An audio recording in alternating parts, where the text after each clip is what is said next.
Hello, my name is Bronagh Gorman and I'm interviewing Siobhan McCafferty today. Thanks for coming down, Siobhan. Welcome, Bronagh. I'm interviewing you as part of the Respect Project, and I picked you as my sporting hero. And if it's okay, I'd like to start with a few questions. Certainly, Bronagh. There you go. Far away. So what was your childhood like when you were growing up? As sports-wise, like so. Or just in general? Just in general. Well, I grew up in Portadown and had a very I grew up in the 60s and 70s, so my childhood was spent mostly outdoors. Loved roller skating, loved all kind of playing outside. We played all day with two balls. We left the house in the morning and we only came back when somebody came looking for us. Went to school nearby. We walked to school. I had older sisters, so there was no such thing as transport. You followed your sister to school and that was it. And you come home from school and you threw your school bag up the hall and you went out to play. So my childhood, very happy one spent playing with my neighbours. And I still remember all the rhymes and the skipping and so the boys played football, girls joined in when the boys led us, and we played tennis up the garage, and I had a great childhood now, but mostly spent with other children. Very different, I think, from the childhood that children have today, that play mostly indoors or mostly on play dates. We just went out and found our own friends and learned from each other. And did you have any sporting heroes, and why? In my childhood, well, you see, because television didn't play such a big role in our lives, our sporting heroes were, our local Gaelic footballers and the local hurlers, and Georgie Best was the one that all the boys liked at the time, and everybody talked about him, and my father liked Leeds United, so Billy Bremner was always talked about, and my brother liked Chelsea Football Club, so there was a goalkeeper there, Peter Osgood, and I remember him, but mostly our sporting heroes were the people that we lived beside, and played in the teams. So the celebrity culture wasn't like that you would have today, like the worship of, the super players. That wasn't. Did you play any sports when you were younger? Well, yeah, not the way you would play now, organised sports. As I say, we played tennis and two balls and roller skated and all the rest of it. There wasn't the facilities. Our school was very short on facilities. We would have played netball. It would have been outside, but we wouldn't have had organised league games the way you would had. We played mostly within the other schools. Lismore would have been our big rivals when I was at school, and our camogie team, the team that I played camogie for, only started when I was about 14. So I missed a lot of early coaching, and then we were thrown in with the senior team. So I would have been playing with senior camogie at 14, and you just learn. The coaching wasn't there. Yeah. But we learned the skills of the game from the other players, and there wasn't the organised structure or development. If you were a good player, you might have been picked up for a county squad, or you might not have. Mm-hmm. It was a lot of luck. There wasn't the same kind of opportunities for development of players, and certainly not the same for girls' sport as there was now. And one of my big regrets was that there was no Gaelic football when I was around. I just missed that whole thing, and I think I would have loved it. Did love my camogie and made lots of really good friends out of it. And the netball was, I played netball well into my 40s, and it was a great game. I loved it, but it wasn't the same competitive games as maybe you would be used to in school now. It was mostly for fun, and after school was less serious maybe than what you have, that you would be used to. Did anyone influence you to play sport? I would say my father and my brothers and sisters would all have been involved in sports, but certainly my father played soccer. He was a big soccer man. He played soccer. He was 54, and like all my memories in childhood was like the soccer kit. Mummy always washed it, and it would have been hanging on the line, and there was always football boots and things around. So yes, there was just, sport was natural and was always encouraged. I believe you were awarded Netball Coach of the Year. How did you feel when you received this? Well, I was delighted. Delighted because the award was one thing, but because I'd been nominated by my team, my senior team at the time, that was Lydia O'Leary and Helen Monaghan and all, and they'd written a nice, account of their experience of netball at school. And also I was delighted because the other people that were nominated with me were people that I would had great respect for as coaches, and I know that did a wonderful job. And the night of the award was a great night. We were in the Galgorm, and Sister Julie drove the minibus, and we had a real great time. It was lovely to get glammed up and out for the reward. So yes, the award was good, but getting nominated by the team was better. Yeah. Would you have said that was your greatest sporting achievement?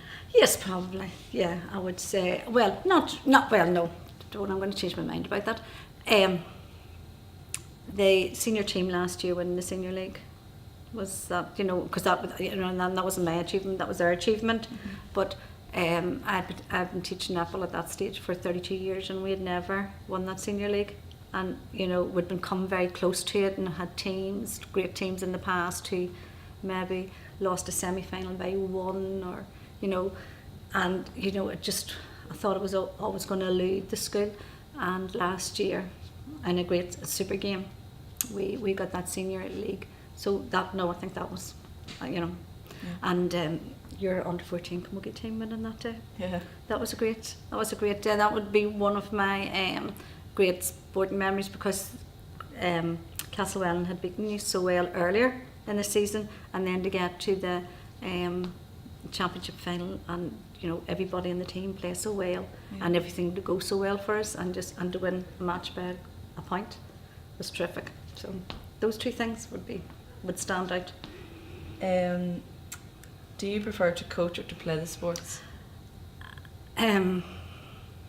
Well, it'd been probably impossible for me to play. Now, at the beginning, when I first stopped playing, it was very hard.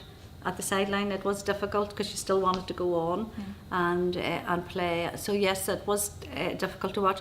But now I have to say, I do, standing back and watching good players play. It is it's a really good feeling. And last week, the senior team in school, they won the Premier League last week, which was the same competition, so they retained that trophy 2 years in a row. And Sister Julie was there too, and going home the bus, she said, they were great today. They played like Arsenal. And when I think of it, they did. They were just like machines. Like they were just, now that's nothing to do with me. That's to do with 7 really, really good athletes on the court. But watching that, that's a real privilege to sit back and watch girls play at that standard. It's fantastic. Do you have any great memories of sport? Of playing sports, or well, I have 3 championship medals with 3 different clubs. So I have my first championship medal was with Portadown, and then they folded and went to Clonagale in Lurgan, and because some of the Clonagale players had played for us for a while, and we won the intermediate championship in 1985, and then in 1999 we won an intermediate championship junior championship with Newry Shamrocks. And I really enjoyed that. So I really enjoyed that game. We playing for so long, and with 3 different clubs. So yeah, that was fun. Were you ever lucky enough to get onto any development teams? No.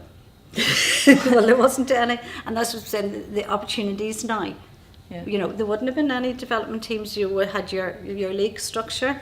And there would have been, sometimes the county manager would come round and look at, watch the senior games. And yes, I was selected for the county panel at the time, but it was just real difficult. You know, I was playing with really, you know, good players, and I was there for a couple of years. I wouldn't have said I was a central player in the team. I was more times on the sideline than I was on, but it was great to be there. What was your best advice you ever gave or have been given? Well, yeah, learning how to cope with defeat. You know, that because sports winning's great, winning's super, and it's a great feeling. But knowing how to take it when it doesn't go your way, and how to come away with dignity from a game where you've given everything to, and that, you know, and you really wanted to win, and you didn't. And, you know, maybe things have gone wrong in the pitch, or maybe you've missed a ball that you think you should have played, and knowing how to leave that behind and not to go keep, you know, torturing yourself by going over and saying, I should have had that, I should have done that.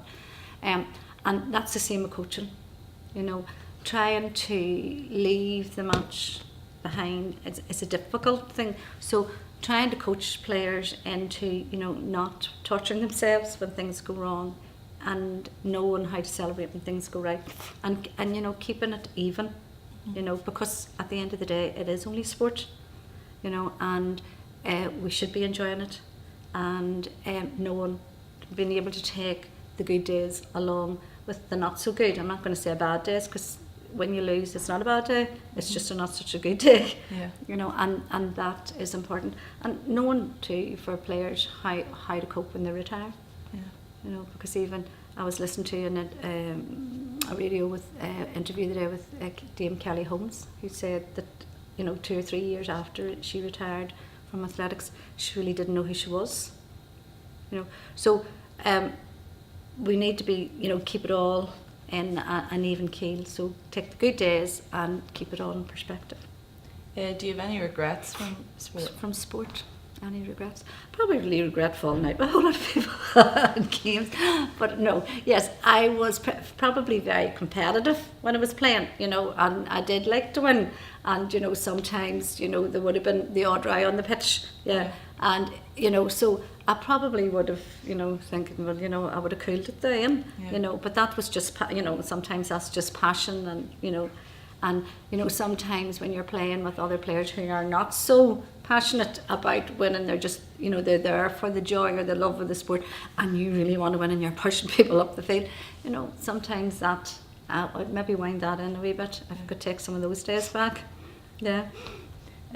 Thanks very much for all right, coming Bronagh, up. you're very welcome. I was interested with your stories. Thanks. That's Thank no you. problem. Thank you, Bronagh.